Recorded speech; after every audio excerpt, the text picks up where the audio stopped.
No, you're okay. I liked your answer better. It was fire. Thanks. You can definitely see who's the introvert, who's the extrovert Yeah. in these. I'm just kind of like, you want to do it? You want to do it.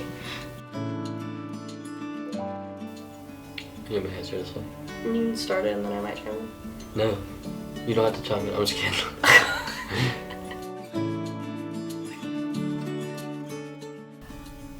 Well, 7.5 years. quiz me. It will be 8 in May, so we're getting close. Almost on year 8. Yeah, and we've been together since 2013. So, yeah, almost 11 years. 11 years. Wow. Wild. My name's Allie Mendoza. I am the Associate Director of Spiritual Life here at ORU. My name is Augustine Mendoza, and I serve as the Director of Spiritual Life here at ORU. My name is Johnston Smith. I'm a senior, and my major is ministry and leadership and evangelism and outreach. My name is Kayla Smith. I am an ORU alum and I graduated with a bachelor's in Spanish interpretation and translation. My name is Micaela Oliver. I am a senior here at ORU, and my major is ministry and leadership with a concentration in evangelism and outreach. My name is Marcus Oliver. I am a senior here at ORU, and my major is ministry and leadership with a concentration in evangelism and outreach. So we did meet here at ORU. Our second year at ORU, we were both chaplains. I was placed in Lower Claudius, Augustine was placed in Lower EMR. So we met officially at chaplain training for the first time and started, hanging out a little bit as friends. Our cadres were very close, and so we did a lot together as Lower EMR and Lower Claudius. Freshman year, it was orientation day. We used to be music majors, both of us, and so we met that day. Yeah. We were on the same prayer set our freshman year. He was on worship side, I was on prayer side. And pretty much towards that first month of school, I was like, there's something different about this guy. I really like him. But we didn't start dating until October of that year. So that was October of 2013, which is kind of wild. Facts. For me, it was just her character. It was something that I was drawn to, just the type of person she was, her heart, and how passionate she was about the Lord. Not necessarily God's voice speaking to me, but just Him speaking to my heart for me to see her actions and just the person that she was. I knew it was the right moment for me when I had prayed about it, and I had told the Lord that if this is not the wonderful woman that you have for me, I'm okay with that, but I would be very disappointed. I recognized that I was very content with just it being me and God, but I was very happy to be with her. Just had this feeling that he was different, and I just had this warm fuzzy feeling, and I basically told God, I said, God, it's him or it's nobody, and yeah, here we are. I would say for me, after sharing what was in my heart and what God wanted to do in my life and hearing what was in Marcus's heart, I realized that also being his best friend, I would not want to go through everything that God called me to do and anything in life without him. He was my best friend, and I just wanted to spend the rest of my life with him. Oh, that's a good question. So, Oh, yes. well, I would say we don't believe in the one necessarily. I think the Lord gives you a choice in life, and I think there's a lot of good choices, but I think maybe a couple people would rise to the top as being the best choice for you.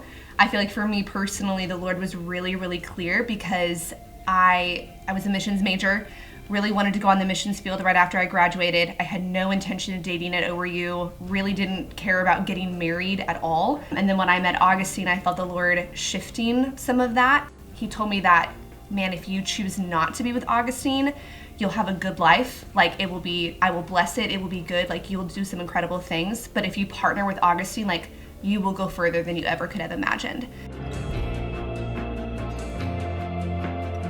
That would be Ecclesiastes 4:12, and it says, though one can be overpowered and two can defend themselves, a cord of 3 strands is not easily broken.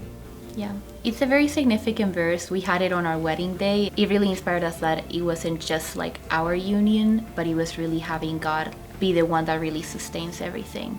But one that we always go back to is the love passage in 1 Corinthians 13. Funny thing about that passage is I read that passage before I proposed to her. We had not spoken about it, but both of our vows had the same exact passage. It was a confirmation that that we are unified and that we're on the same page.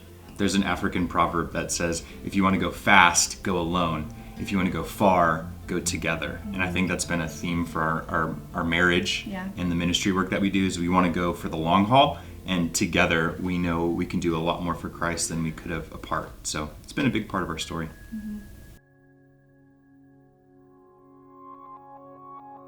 I felt a lot of nerves going into this day, even though she probably wouldn't love that answer.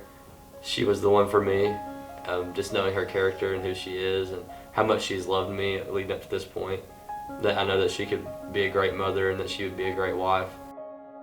Really didn't freak out until like 10 minutes before I had to walk down the aisle, and then I was like, I can't breathe, but then I was fine.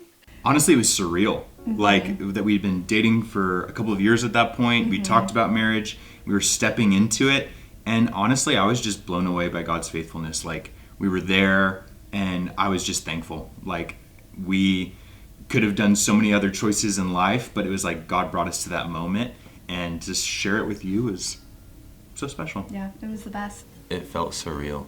We'd prayed about it for so long, and we'd had so many challenges and so many things. It felt like just trying to come against us. And like, I guess like in spite of all those things, like the Lord just moved all of them out the way. So it felt surreal, and I felt very thankful. I could not believe that I was about to marry my best friend, and like, wow, I'm just gonna spend the rest of my life with him now. And I think too, on a really practical level, like he's from Colorado, I'm from Kansas City. Obviously we dated, in Tulsa. And so everybody we loved was in one space at our wedding. It was just so joyful. Like, our wedding day was so joyful. We had a lot of fun on our wedding day. We had a huge dance party at the end too, which was a lot of fun. We were like the last people to leave our own wedding. Absolutely. We had a really good time. Yeah.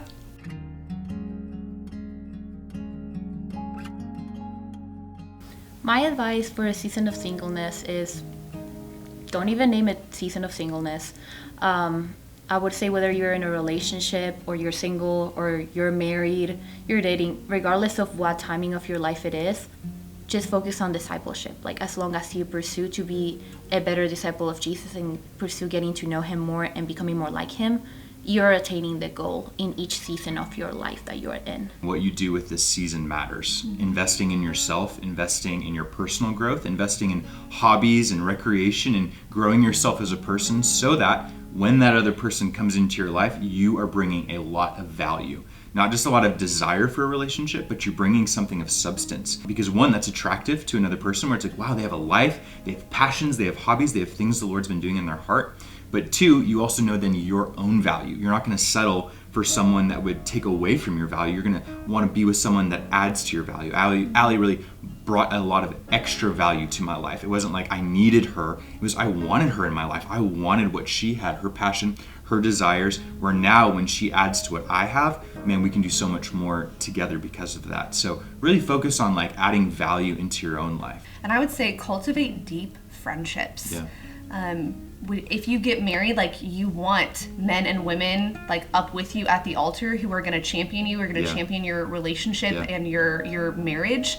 But if you spend your single years just trying to find somebody and you don't cultivate those like really important foundational friendships, then you really miss out. Cultivate deep friendship in this season. And know that we've both officiated weddings. We've stood at the altar with couples, and there's something powerful when the groom is up there and there's men in his corner that are standing with him, that are praying for him, fighting for his marriage. And then same with the bride on her side. You want people in your life that are not just like, oh, these are my favorite people, but they're people that will stand with you for the rest of your life, and you need friends like that. So just to echo what you said, invest in those friendships.